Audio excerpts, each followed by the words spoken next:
જ્યારે અંદરથી એવું થાય છે કે હું મારી મુસાફરી દરમિયાન ક્યાંય પણ અસુરક્ષા અનુભવું છું, મરચાનો પાવડર કોકની આંખમાં નાખવામાં અને તમારું સ્વરક્ષણ કરવામાં જરીકે ખોટું નથી.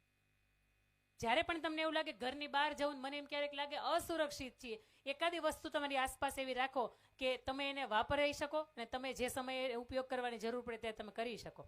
બહુ મજાનો સવાલ હતો કે ઘરની બહાર જાઉં છું ને તમને એમ લાગે કે હું એકલી છું, શું થશે, આ સમાજની વચ્ચે હું કેવી રીતે ડન કરી શકીશ, ત્યારે આ વસ્તુ તમારા માટે બહુ કામની છે. એકાદી વસ્તુ પાસે રાખો કે જેનો તમે ઉપયોગ કરી શકો. કરાટેના ક્લાસ તમને સ્કૂલમાં શીખવે છે ને, શું કામ એને? એટલા માટે તમે તમારી પોતાનું સ્વનું રક્ષણ કરી શકો. સેલ્ફ ડિફેન્સના ક્લાસ એટલા માટે શીખવા જરૂરી છે. યસ બેટા.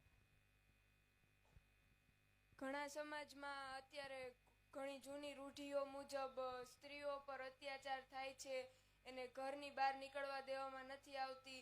તો તેવા લોકોમાં જાગૃતિ લાવવા અને સ્ત્રીઓને આગળ લાવવા આપણે શું કરી શકીએ?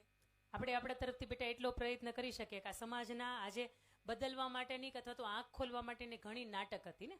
15મી ઓગસ્ટ છે, 26મી જાન્યુઆરી છે, અથવા તો તમે કોઈ એવી માર્ચ કરો છો જે આખા ટાણાની આસપાસના વિસ્તારની અંદર તમે જ્યારે પણ એક સામૂહિક અભિયાન તરીકે નીકળો છો તો એવા સૂત્રોની સાથે તમે નીકળો કે કોઈ વ્યક્તિ વાંચે છે ને તો એને અંદરથી સમજાય. બાકી પરિવર્તન સંસારનો નિયમ છે.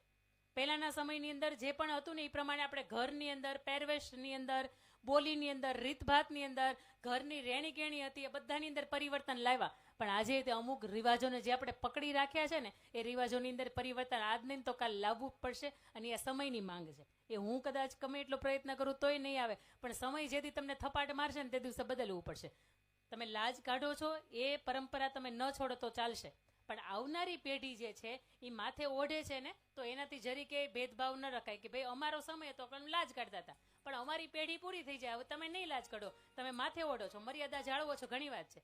બીજી વાત કે મેં અહીંથી એ પણ કરી કે 10મું ને 12મું ભણી રહીને તમને એમ થાય કે દીકરીના ભણતર ઉપર સ્ટોપ કરી દેવો છે, કારણ કે સમાજ અત્યારે સુરક્ષિત નથી. તમારા ઘરની અંદર એ કદાચ બની શકે, બનવા કાળે હોય ને તો એ ઘરની અંદર એ બને.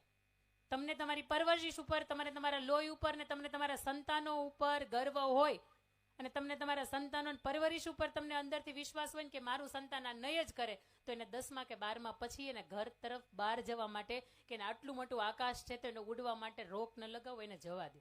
કારણ કે તમને ભરોસો છે કે મારું સંતાન છે ને આવું પગલું ક્યારેય ભરી જ ન શકે. ગમે એવી અવળિત સંગતમાં આવીને આજ મેં ભેટાવ્યા ને એનું કારણ આ છે કે માને એ દીકરી ભેટતી હોય ને તો એની દોસ્ત તરીકે એના જીવનની બધી જ વાતો છે ને કરી શકે. બહુ મજાનો સવાલ હતો કે આનાથી આપણે આટલી આપણા તરફથી આવા ઘટનાઓ છે ને એને કરી શકીએ.